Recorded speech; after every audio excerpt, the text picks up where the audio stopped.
په کم کور کې روزانه د آیتونه لوستل شي نو دغه کور ته شیطانان نه راځي او کم کور ته چې شیطانان نه راځي دغه کور کې به امن وي دغه کور کې به سکون وي دغه کور کې به خوشحالي وي او دغه رنګ دغه کور کې به برکت وي دغه کور کې به مینه محبت وي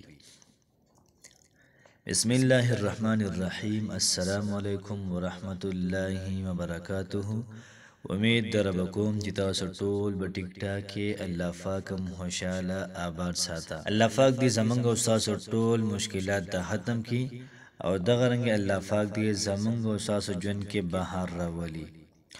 نن چې کوم زمونږ وظیفه ده د ډیره زیاته زبردست او ډیره زیاته اعلی وظیفه ده که تاسو حالو کوي تاسو ته معلوم وي چې کوم کور کې د آیاتونو لوستل شي دغه کور ته شیطان ناراضي نو یاد ساتئ چې کله موږ کور ته ځو نو موږ سره هم شیطانان کور ته ننوځي بعض شیطانان پکې مخکې نه کور کې وي بعض موږ سره دننه شي کور ته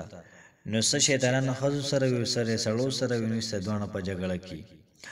نو که تاسو حالو کې په کور کې هر وخت جنګ جګړې وي دغه وجه کېدلی شي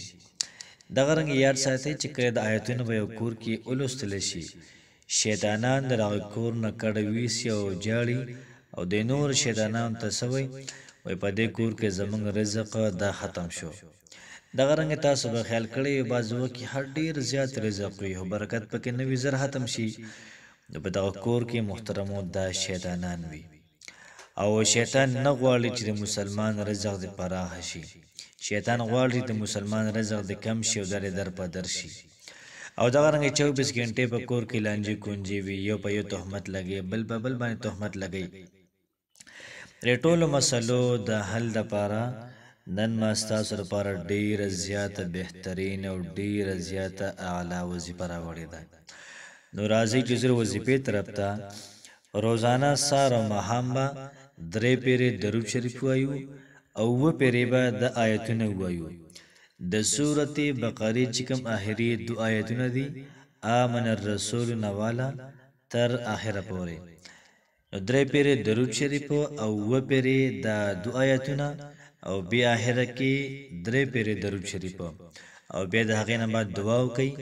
ان شاء الله العزیز څومره شیطانان دي دا وستاسو کور نه تختی او دغه رنګ ستاسو کور کې به امن وي سکون به وي خوشحالي به وي او دغه رنګ جنگ جګړې به نه وي الله پاک مو خوشاله ساته السلام علیکم ورحمت الله وبرکاته